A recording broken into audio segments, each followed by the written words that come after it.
Qu'est-ce que les Algériens peuvent attendre de ce scrutin du 12 décembre? Eh bien, justement, ils n'en attendent rien. Ils n'essayent même pas de s'interroger pour savoir qui sera le président si mal élu jeudi prochain. Ils clament dans la rue de la manière la plus forte, la plus ferme, leur refus d'une élection qui va, ils le disent, à l'encontre de leur devoir national. Ils veulent en finir avec ces mascarades électorales. C'est une mascarade électorale, le 5e mandat de Bouteflika, qui les a jetés dans la rue en février dernier.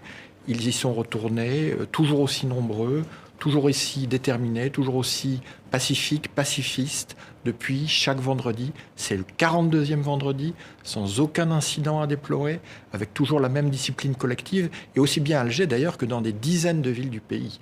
Donc là, le message, il est très clair, très fort.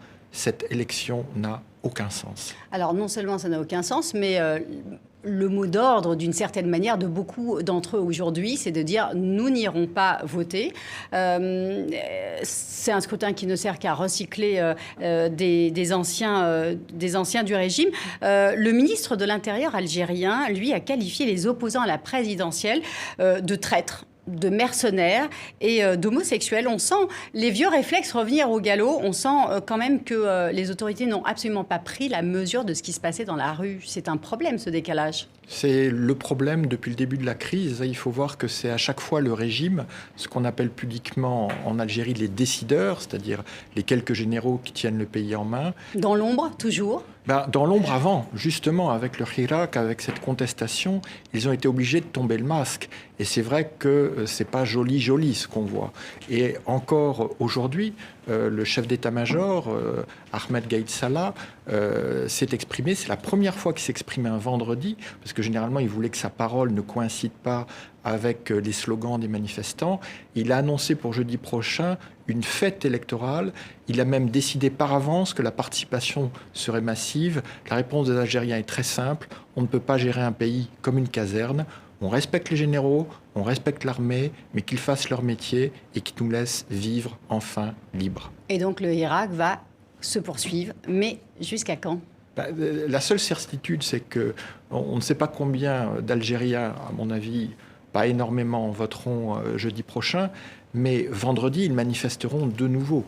Et leur détermination est entière, parce que jusqu'à aujourd'hui, Gaïd Salah, qui n'est officiellement que vice-ministre, mais qui est le vrai maître du pays, n'a accepté aucune forme de dialogue sincère.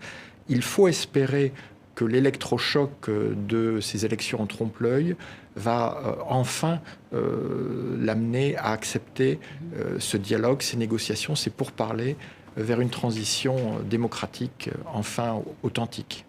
Qu'est-ce que vous découvrez? Qu'est-ce qui vous étonne le plus dans ce mouvement qui est absolument inédit, historique, et on n'a pas de mots pour qualifier ce mouvement tant il est extraordinaire en fait? Mais effectivement, c'est ce pacifisme, cette fierté, cette joie.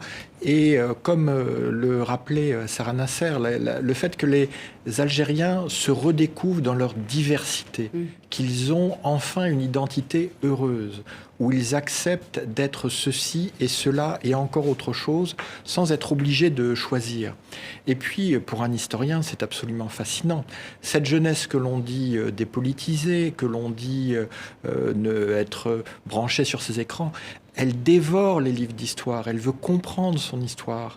On voit ça aussi au Liban, où on veut se réapproprier la mémoire après tant d'amnésie, d'amnestie au profit des seigneurs de la guerre. On a eu l'amnésie-amnistie en Algérie au sortir de la décennie noire. Mais on se rend compte que cette amnésie-amnestie n'a pas complètement couvert cette mémoire traumatique. Elle est très présente. Les jeunes y font référence en disant on ne veut pas retourner dans cette décennie noire, par exemple, en référence aux années 90. Oui, évidemment, c'est une motivation formidable pour la non-violence, mais c'est aussi une volonté de connaître enfin la vérité, parce que seule la vérité peut déboucher sur la justice. Et on voit comment les jeunes Algériennes, les jeunes Algériens réhabilitent des figures de la lutte de libération nationale. comment ils se réclament d'Amirouche, d'Aban Rabdan, de Larbi Ben Mehidi, comment aujourd'hui le détenu d'opinion le plus populaire en Algérie, celui qui est vraiment le symbole, c'est un ancien résistant de 86 ans, Lardar Bourrega, dont la photo est dans tous les défilés. Donc on voit comment ces jeunes, en fait, non seulement ils font pas table rase du passé, mais ils veulent revendiquer leur passé. Ils veulent enfin comprendre leur passé pour assumer une identité qui serait pacifiée comme leur mouvement est pacifique. C'est une mobilisation massive mais pacifiste. Au Liban, c'est la même chose. En Algérie, au fur et à mesure que le vote approche, il y a des arrestations de personnalités publics connus, des journalistes, des humoristes. Est-ce que vous n'avez pas peur que ce pacifisme soit cassé à un moment donné par ce pouvoir qui peut-être ne va pas trouver à un moment donné une issue favorable pour elle-même, pour son... Alors il est évident que la tentation de la violence est toujours là. Elle est là au Liban, elle est là en Algérie. Mais les militantes, les militants ont parfaitement compris que c'était le piège le plus dangereux dans lequel ils pourraient tomber. Et que ce serait faire le jeu de ce régime qu'ils veulent démanteler si justement ils cédaient à ces provocations. En Algérie, on a eu non seulement les arrestations que vous évoquiez, de personnalités toutes connues pour leur engagement absolument pacifiste. J'évoquais Lardar Bourrega, 86 ans, qui est incarcéré pour atteinte au moral de l'armée. Ça veut dire que l'armée aurait peur d'un ancien résistant de 86 ans. Et Bourrega a refusé d'être libéré tant que les détenus plus jeunes que lui ne le seraient pas. Donc avec cette discipline collective, on voit comment on peut déjouer ce chantage à la violence et peut-être les provocations qui vont se dérouler.